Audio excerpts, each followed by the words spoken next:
जी। तो मेरे सामने एक प्रश्न आया कि ये कौन है आदि उपदेश करने, ये वो मनुष्य है।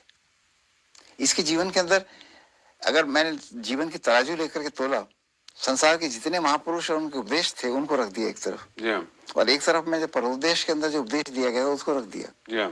और मैंने देखा कि तराजू का जो पलड़ा है वो उस तरफ भारी है जो परोपदेश में। जब मैं सोच ही रहा था तो अचानक मेरे उस हॉस्टल के कमरे में जिसमें मैं रहता था, अचानक एक आवाज आई जैसे कोई बाहर से बोल रहा हो और कह रहा था, मैं वही हूँ जिसको तू बचपन से ढूंढ रहा है। अच्छा। मेरे सामने बड़ा बड़ा अजूबा हो गया। मैंने कहा बचपन से तो मैं परमेश्वर को ढूंढ रहा हूँ। तो मैंने अपने आप से कहा कि नहीं, ये तो कोई झूठी आवाज है बाहर से। तो मैं दरवाजे पे गया, मैंने खोल के देखा, मैंने कौन है बाहर, तो कोई भी नहीं था। मैंने दरवाजा बंद करके आया और परतोदेश को फिर आगे पढ़ने लगा, छठा अध्याय पढ़ने लगा। तो आज फिर आवाज आई, मैं वही हूँ जिसको तो बचपन से ढूंढ रहा है। और उसके बाद जब मैं सोच रहा था कि किसकी आवाज हो सकती है, अचानक जिस कमरे में बैठा हुआ था वो कमरा रोशनी से भर गया। आमीन। बिल्कुल रोशनी से भर गया, और इतनी रोशनी से भर गया, और वो रोशनी ऐसी नहीं थी जैसी बल्ब और ट्यूबलाइट्स की होती है। अच्छा। ये सर्च लाइट की होती है। एक अजीब सी रोशनी थी, ऐसा लगा जैसे ऊपर से, और अचानक जैसे किसी ने मुझे थाम लिया, और मैंने देखा उसमें से दर्शन दे करके देखा कि एक व्यक्ति खड़ा है और दोनों हाथ फैला के मुझे कह रहा है, आ, मैं वही हूँ जिसको तू ढूंढ रहा है। उसके बाद मैं एकदम तंद्रा के अंदर चला गया। आप सभी का स्वागत है हमारे YouTube चैनल एकलौता जीसस में। इस वीडियो में देखेंगे कि एक पंडित जी की गवाही देखेंगे और वो कैसे प्रभु यीशु मसीह को जाना है। तो इस वीडियो को पूरा देखिएगा। ईश्वर के वचन बाइबल की चर्चा करें या संसार किसी भी आध्यात्म की बात करें, तो मनुष्य क्या है, ये संसार कांटों की बाड़ी, उलझ उलझ मर जाना रे। इस संसार में कुछ भी प्राप्त नहीं है, और इसीलिए संसार का कोई भी पद, कोई भी प्रतिष्ठा, कोई भी बड़ाई कोई अर्थ नहीं रखती। तो परिवेश की जहाँ तक बात होती है, मनुष्य जन्म से ही पापी है। उसके वातावरण, उसकी उपस्थिति कोई मायने नहीं रखती, परंतु मायने रखती है कि जिस सत्य परमेश्वर ने हमारी रचना की है उसको हम कैसे प्राप्त कर सकते हैं। और इसीलिए ये सच है कि पुष्कर पूरे विश्व के अंदर और खासतौर से भारतीय वैदिक अध्यात्म में प्रधान पुरोहितों का महान तीर्थ है। पुष्कर के लिए वेदांतों में लिखा है, पुष्करम दुष्करम भाषम पुष्करम दुष्करम सेवा। पुष्कर प्रधान तीर्थ है सारे संसार के अंदर, और उसके प्रधान पुरोहित पंडित सोनलाल जी शर्मा का मैं एकमात्र पुत्र हूँ। और यही नहीं, मेरी माता अत्यंत धार्मिक प्रवृत्ति की महिला थी, और मेरे पिता और माता दोनों का राजनीति के अंदर बड़ा सामर्थ्य के साथ में कार्यक्रम रहा था। तो परमेश्वर ने अनुग्रह करके मुझे उस परिवार के अंदर जन्म दिया। मैं उनका इकलौता पुत्र हूँ, मेरी एक बहन है। तो आपने परिवेश की बात की, तो मैं ये कहना चाहूँगा कि पुष्कर के अंदर जन्म लेके भी मेरे सामने एक प्रश्न था, और वो प्रश्न ये था कि ये जीवन किस लिए मिला है। मैं बालकपन से धर्म की सारी प्रवृत्तियां पूरी करता था, परंतु उसके बावजूद भी मुझे शांति नहीं थी। तो जब भी प्रश्न आता था कि हम किस प्रकार से शांति को प्राप्त करें, तो प्रश्न ही आता था सारे अध्यात्म को जब मैं देखता था कि परमेश्वर को प्राप्त करो, परमेश्वर को प्राप्त करो। तो कैसे परमेश्वर को प्राप्त करो। मैं पिताजी से पूछता था, सबसे पूछता था, पर ऋषियों से पूछता था, महर्षियों से पूछता था, मेरे घर में जितने साल, जब मैं बहुत छोटा था, संभवतः 1 साल का 1.5 साल का होऊंगा, मेरे माताजी और पिताजी दोनों आज़ादी की लड़ाई के अंदर आंदोलन में थे। मेरी माताजी जेल में बंद थी, और जब जेल से छूट करके आई तो एक रात, वो रामचरितमानस की बहुत भक्त थी, तुलसी कथा रामचरितमानस की। तो वो हमेशा रात को सोने से पहले रामचरितमानस का पाठ करती थी और हारमोनियम के ऊपर बजा करके गाती थी। तो मैं उनकी गोद में सो रहा था, 1 साल का बच्चा था, 1.5 साल का, और वो गा रही थी। तो अचानक मुझे नींद में ऐसा लगा कि जैसे मुझ पर बरसात हो रही है। मेरी आंख खुल गई, और मैंने देखा कि मेरी माता जी रो रही हैं और गा रही हैं और हारमोनियम बजा रही हैं।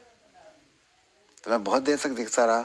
उसके बाद में मेरी माता जी पूछा, मैंने कहा माता जी आप क्यों रो रही हैं। तो माँ ने कहा, बेटा परमेश्वर का प्रेम मुझे रुलाता है।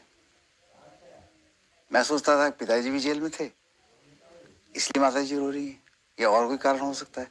तो मैंने माँ से ये पूछा, माँ परमेश्वर कौन है जो आपको रुलाता है? तो उन्होंने कहा कि परमेश्वर तुम्हारा पिता है। तो मैंने कहा मेरे पिताजी तो जेल के अंदर है, आप किस पिताजी की बात करती हैं? तो बेटा वो हम सब का पिता है।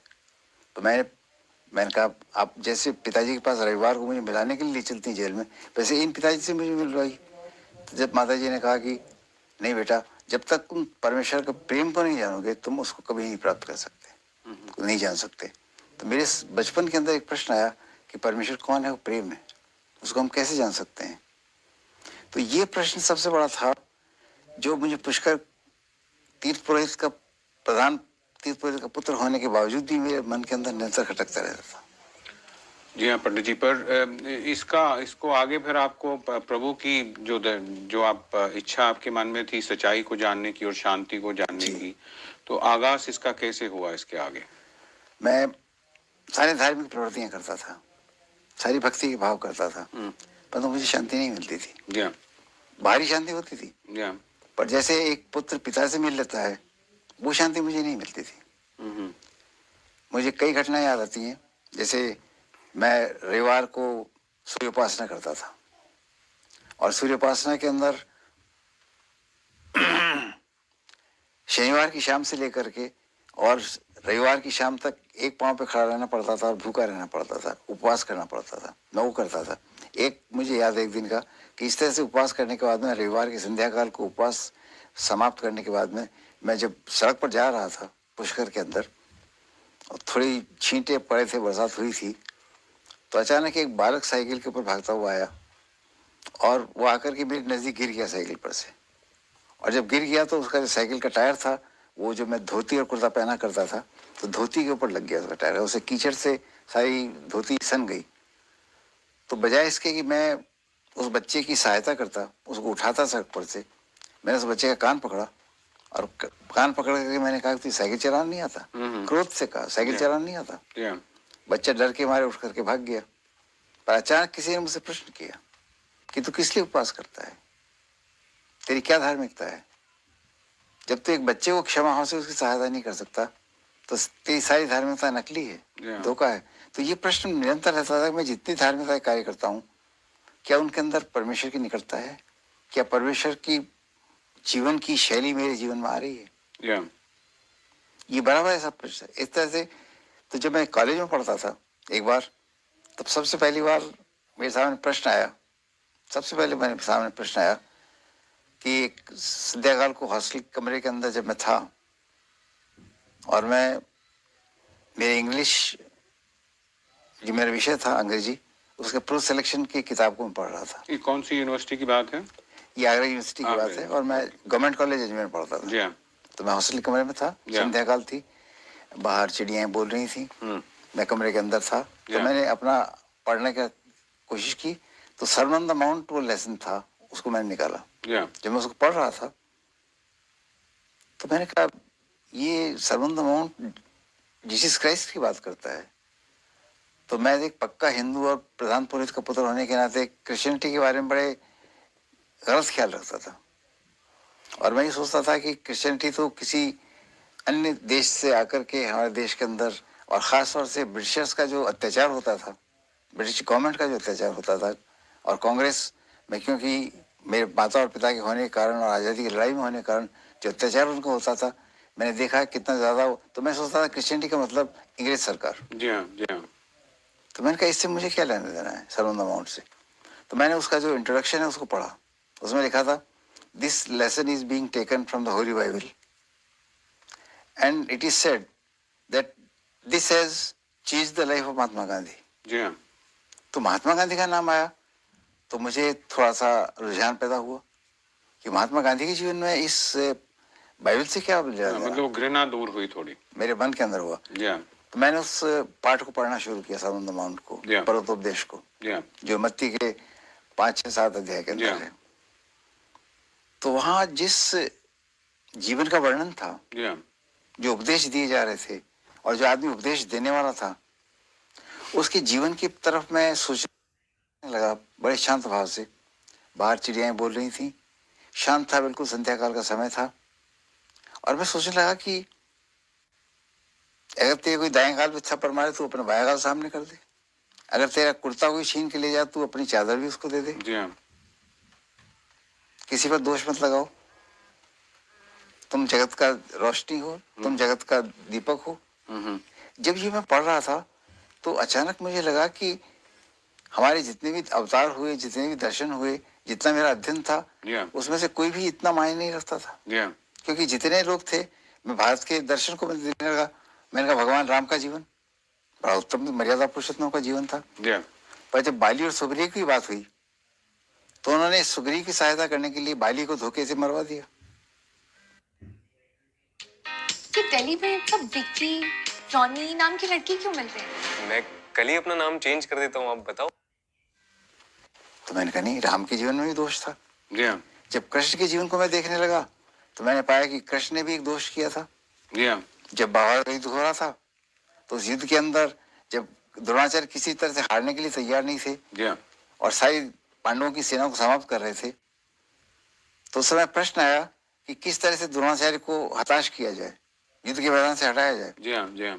तब कृष्ण ने युधिष्ठिर को, जो अर्जुन के बड़े भाई थे, उनको कहा, जो सत्यवादी कहलाते थे, सत्यवादी युधिष्ठिर, उनको कहा कि तुम जाकर के यदि द्रोणाचार्य के पास ये कहो कि अश्वत्थामा हतो नरोवा कुंजरोवा, तुम्हारा इकलौता पुत्र अश्वत्थामा मारा गया है, और धीमे से कह के, जोर से कह के और धीमे से गुजर जाओ, आगे जाकर हाथी था या आदमी मालूम नहीं। और उससे पहले एक अश्वत्थामा नाम का एक हाथी था, उसको मरवा दिया गया। जी हाँ। और जो ही उन्होंने सुना द्रोणाचार्य ने कि अश्वत्थामा हतो नरोवा कुंजरोवा, तो उन्होंने सोचा कि मेरा पुत्र मारा गया, वो हतोत्साहित हो गए और उन्होंने बाण चलाना बंद कर दिया। जी हाँ। और उस दिन पांडवों की सेना बच गई, जो ना विनाश होना था। तो मैंने कृष्ण ने क्यों झूठ बोला? हाँ, पर झूठ बोला ना उस टाइम। और भी मैंने जीवन के अंदर बहुत लोगों को देखा जी हाँ। जो बड़े बड़े अवतार थे, बड़ी बड़ी बातें थी, बड़े बड़े महापुरुष थे, बड़े बड़े उपदेशक थे, कहीं ना कहीं जीवन के अंदर उनका जीवन उस स्तर पर नहीं आता था जिस स्तर के ऊपर उस उपदेश को, जो सर्वन ऑन द माउंट पर्वतोपदेश में पढ़ रहा था, उसके समान। जी हाँ। तो मेरे सामने प्रश्न आया कि ये कौन है आदमी उपदेश करने? ये वो मनुष्य है।